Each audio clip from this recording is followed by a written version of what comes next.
जनकपुर नामक गांव में एक अंधा अनाथ लड़का रहता था। वो मंदिर के बाहर बैठकर भीख मांगकर गुजर बसर कर रहा था। गांव में भोला चाचा थे जो अंधे रामू की देखभाल करते थे। रामू उन्हीं के साथ रहता था। वह उसे रोज सुबह मंदिर के बाहर छोड़ जाते थे और रात को काम से लौटते वक्त उसे अपने साथ वापस ले आते थे। इसी तरह समय बीत रहा था। एक दिन रामू ने अपने भोले चाचा से कहा, चाचा, आप मेरा बोझ कब तक उठाएंगे? आप बचपन से ही मेरी देखभाल कर रहे हैं। मैं आप पर और बोझ नहीं डाल सकता। आप मुझे मेरे हाल पर छोड़ दीजिए। रामू, मैं तुम्हें अपना बेटा मानता हूँ और तुम मुझे छोड़कर जाने की बात कर रहे हो। अगर तुम्हारी जगह मेरा कोई सगा बेटा होता तो क्या वो मुझे छोड़कर जाने की बात कहता? ये सुनकर रामू रोने लगा। तब भोला चाचा ने उसे समझाते हुए कहा, तू भगवान शिव के मंदिर के बाहर वर्षों से भीख मांग रहा है। समझ ले कि तू उनकी शरण में है। तू उनकी पूजा किया कर, वह तेरी रक्षा करेंगे। चाचा, हम भिखारियों को मंदिर में जाने की इजाज़त नहीं है। मैं तो मन ही मन भगवान शिव को याद कर लेता हूँ। बेटा, तू चिंता मत कर, एक दिन सब ठीक हो जाएगा। अब जाकर सो जा, रात काफ़ी हो गई है। अगले दिन भोला चाचा रामू को लेकर भगवान शिव के मंदिर पहुँचे तो मंदिर के पंडित ने उन्हें रोका और कहा, इस भिखारी को कहाँ मंदिर में अंदर ला रहे हो? ये तो हर दिन मंदिर के बाहर बैठता है। इस भिखारी को कौन अंदर लेकर आया? पंडित जी, आप ऐसा क्यों कह रहे हैं? क्या भिखारी इंसान नहीं होते? उन्हें पूजा पाठ करने का हक नहीं होता? ये पूजा करने से कोई नहीं रोक सकता। इस पर पुजारी बिगड़ गए और उन दोनों को मंदिर से बाहर निकल दिया। चलो निकलो यहाँ से बाहर। तुम दोनों मुझे पाठ सिखाओगे क्या? क्या करना है मुझे और क्या नहीं करना है? दोनों निकलो, मंदिर से बाहर जाओ। चाचा, रहने दो, मैं यहीं से भगवान की पूजा कर लिया करूँगा। आप मेरे लिए उस पंडित से झगड़ा मत करो। यदि पुजारी को गुस्सा आ गया तो वो मुझे यहाँ बाहर भी बैठने नहीं देगा। इतना कहकर रामू अपने पुराने जगह पर जाकर बैठ गया। भोला चाचा वापस अपने घर चले गए। रामू बैठकर भीख मांग रहा था कि तभी उसे किसी के रोने की आवाज़ सुनाई दी। उसे लगा कि कोई बच्चा रो रहा है। उसने टटोलते हुए पूछा, तुम कौन हो और क्यों रो रहे हो? मुझे भूख लगी है। ये पास के दुकान में बहुत अच्छे अच्छे पेड़े बन रहे हैं। मुझे वो पेड़े खाने हैं, किंतु मेरे पास पैसे ही नहीं हैं। कोई बात नहीं, तुम मेरे से पैसे ले लो और पेड़े खरीद कर खा लो। ये लो 5 रुपये, जाओ पेड़े खा लो।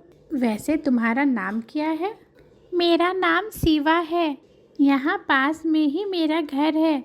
सुबह मेरे माता पिता काम पर चले जाते हैं। मैं मंदिर में खेलने आ जाता हूँ। इतना बोलकर बालक चला गया। अगले दिन से हर दिन वो बालक आता और रामू उसे 5 रुपया देता और वो बालक पेड़े खरीद कर खा लेता था। एक दिन वो बालक आया और उसने रामू से कहा, मैं एक बात पूछूं? तुम मुझे रोज 5 रुपया देते हो, कभी मना नहीं करते, क्यों? अरे कुछ नहीं, मैं भगवान शिव को पेड़े का भोग लगाना चाहता हूँ, लेकिन भिखारियों को इस मंदिर में अंदर जाना मना है। इसलिए जब तुम पेड़े खाते हो तो मुझे लगता है कि मैंने भगवान शिव को पेड़े का भोग लगा दिया है। मुझे ऐसा लगता है कि भगवान शिव स्वयं मेरे पास पेड़े का भोग लगवाने आए हैं। इसलिए तुम रोज आया करो, मैं तुम्हें रोज पेड़े खिलाऊंगा। इस तरह समय बीतता गया। एक दिन शिवा ने रामू से कहा, अब मैं तुम्हारा पेड़े खाने नहीं आ पाऊंगा।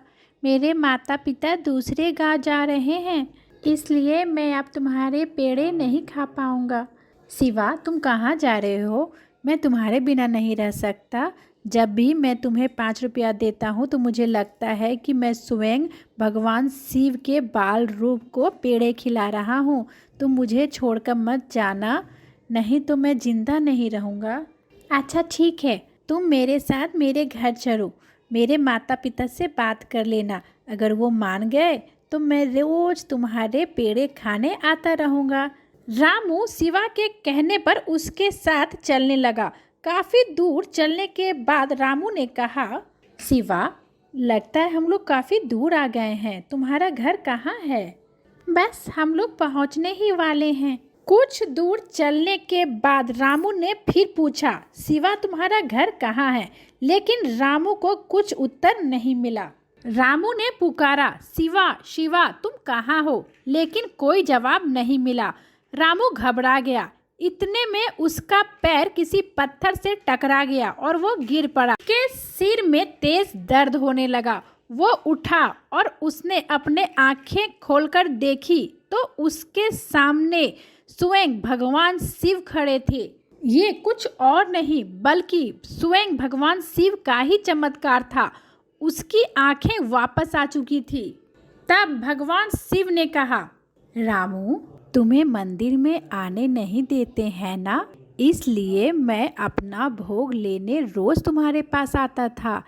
इतने गरीब होते हुए भी तुमने रोज मुझे पेड़े का भोग लगाया। आज से तुम गरीब नहीं रहोगे। तुम्हारा घर धन धान्य से भरा रहेगा और तुम्हें मेरा दर्शन करने से रोका भी नहीं जाएगा। प्रभु, आज मैं धन्य हो गया आपके दर्शन पाकर। मुझे और किसी चीज़ की कोई इच्छा नहीं है प्रभु। आपका कोटि कोटि धन्यवाद प्रभु। तथास्तु। इतना कहकर भगवान शिव वहां से अंतर ध्यान हो गए। रामू के आंखों की रोशनी भी वापस आ गई। वो अपने घर आ गया और वहां देखा कि घर में रुपये चांदी का ढेर लगा हुआ है। अब रामू अच्छे अच्छे कपड़े पहनकर अपने चाचा के साथ मंदिर जाने लगा और उसे किसी ने पूजा करने से नहीं रोका। इस तरह भगवान स्वयं अपने भक्तों की रक्षा करते हैं।